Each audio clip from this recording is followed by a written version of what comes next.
Nathalie Loiseau, qui, quand on la voit, nous rappelle que François Bayrou avait un gros charisme, en fait.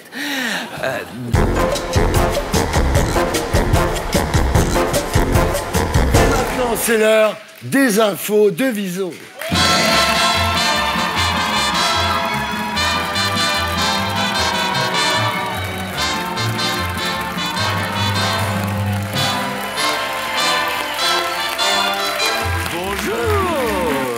Ça va, je suis prêt. T'inquiète. Jingle.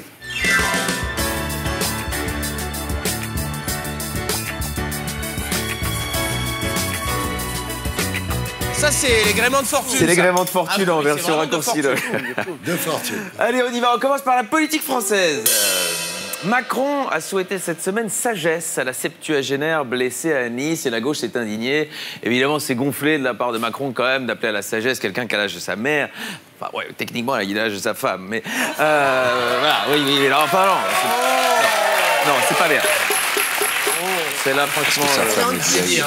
Gilets jaunes toujours, François Ruffin a déclaré « Les gilets jaunes, c'est le moment où les muets sont devenus bavards. Malheureusement, gilets jaunes, c'est aussi le moment où certains voyants sont devenus borgnes. » Je crois que Franck voudrait réagir là-dessus. Non. C'est moi y aller. Écoutez-lui la paix. Allez, côté Mélenchon, il s'est déclaré plus que jamais fasciné par Éric Drouet. Et c'est vrai que quand on voit Éric Drouet, c'est le genre d'homme de Mélenchon. On va voir. Vous direz à Raquel demain de faire gaffe à la prochaine soirée, France Insoumise. Franck, rien toujours? Non, j'écoute. On va passer aux européennes, comme ça on risque plus rien. La surprise de la semaine, Pascal Canfin, candidat à La République En Marche aux européennes, c'est un choc pour les associations environnementales. Tu m'étonnes que c'est un choc que l'ancien directeur général du WWF abandonne à leur sort l'une des dernières espèces en voie d'extinction, les électeurs d'Europe Écologie Les Verts, c'est moche. Et la tête de liste de cette fameuse liste La République En Marche, c'est Nathalie Loiseau, qui, quand on la voit, nous rappelle que François Bayrou avait un gros charisme, en fait. D'ailleurs, si, non mais c'est moche, mais c'est vrai. Selon un sondage Odoxa qui le prouve, 59% des Français sont indifférents à la tête de liste Nathalie Loiseau. Sondage qu'on va découvrir plus précisément ici. Voilà, que pensez-vous de Nathalie Loiseau comme tête de liste des européennes? Alors, 59% des Français ont répondu on s'en fout. Et les 41 autres % ont répondu Nathalie qui. Voilà.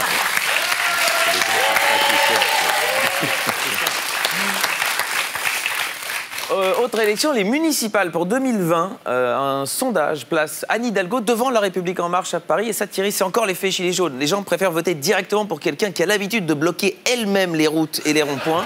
Et ça, elle sait faire. Politique internationale. Turquie, Erdogan veut renommer l'ex-basilique Sainte-Sophie en mosquée Sainte-Sophie. Ouais. Éric Zemmour a réagi, plutôt satisfait, en disant que voilà, tant qu'elle se prénomme Sophie, moi, ça me va.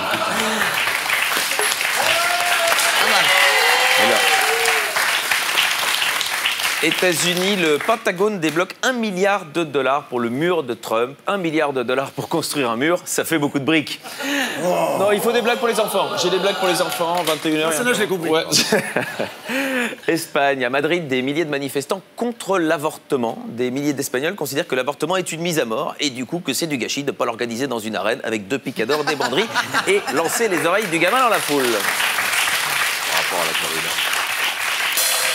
Judiciaire. Fraude fiscale, Dieudonné jugé pour avoir dissimulé plus d'1 million d'euros au fisc. C'est quand même bien con pour un antisémite de se comporter comme l'image qu'il veut nous donner des juifs. Le problème de Dieudonné, c'est que tu lui donnes ça et il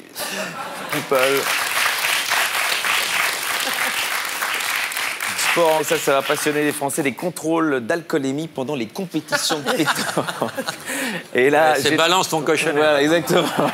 J'ai très peur que ce soit la fin de la pétanque. Si on interdit l'alcool, les boulistes ils vont vite se rendre compte que le jeu est complètement con. Donc, les brèves. C'est la meilleure. C'est la meilleure. C'est la meilleure. Faudrait s'arrêter là-dessus. C'est la meilleure. Non, putain, j'ai encore une demi-heure. Au Mexique, vous pouvez passer la nuit dans un baril de tequila géant. Alors ça, on sait où Christophe Castaner va passer la prochaine soirée post-gilet jaune. Bravo à la fin. La suivante, ça c'est gênant. À destination de Düsseldorf, leur avion atterrit par erreur à Édimbourg. Et ben apparemment, il s'est mis au pilotage, Olivier Giroud. Non, c'est pas gentil parce qu'il a marqué cette semaine contre l'Islande. Bon, à mon avis, il visait le but de la Moldavie, mais niveau très gai. Oui, suivez le foot, Thierry. Voilà. Très gai. Zimbabwe. Le cyclone Idai, une femme a accouché en haut d'un arbre pendant les inondations. Et on va voir les images. Et ben, en tout cas, quand elle a perdu les os, c'est efficace.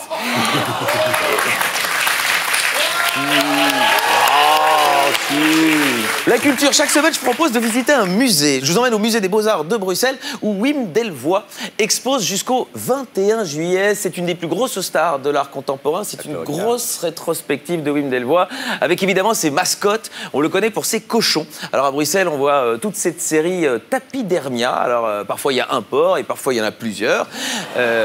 Non, ça c'est moi qui ai visité. Non, ça c'est là. Non, c'est con. Mais l'autre photo. Je suis allé visiter Thierry pour préparer. Mais l'autre photo, voilà, il y a plusieurs porcs. C'est pas mal. Voilà, c'est très beau. Et en fait, c'est sa marque de fabrique, les cochons. Il a commencé, par ceci. Alors, on se demande parfois si les artistes, ce qu'ils font, c'est de l'art du cochon. Et bien, avec Wim Delvoye, on a clairement la réponse. La spécialité, c'est qu'il les tatouait. Alors, voilà, ici, on le voit quand il était jeune, à côté d'un gros porc qui se fait tirer la queue et qui n'est pas Hervé Weinstein. Et là, une fois que les cochons sont morts, eh bien, ils nettoient la peau, ils les congèlent, ils les tannent et ils en font l'œuvre d'art en elle-même. Mais ça a suscité le débat, évidemment, envers les défenseurs des animaux. Brigitte Bardot n'était pas content et il ne s'est pas plié non plus à ça. Il a été plus loin. Et cette fois-ci, voilà, à côté du cochon, il a fait la même œuvre sur le dos de Tim Steiner. Et Tim Steiner est donc une œuvre d'art et c'est une Madone, on va le voir surmontée d'une tête de mort. L'œuvre a été acquise par un Allemand pour la valeur de 150 000 €. Le propriétaire peut la voir 3 fois par an chez lui, en personne. Et une fois qu'il sera décédé, la peau sera conservée dans un cadre. Ouais. Et là, Laetitia, elle se dit merde.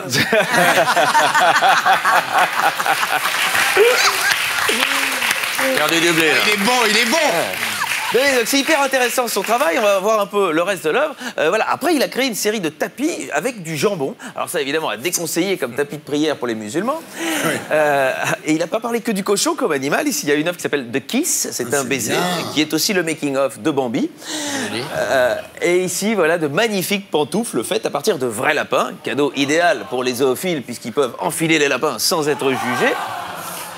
Autre série, Birdhouse, série de nichoirs pour oiseaux sadomasochistes. C'est ta cam, ça, Thierry. Je trouve ce mec génial. Oui, il est génial. Quand ton petit oiseau il sort, c'est plus impressionnant.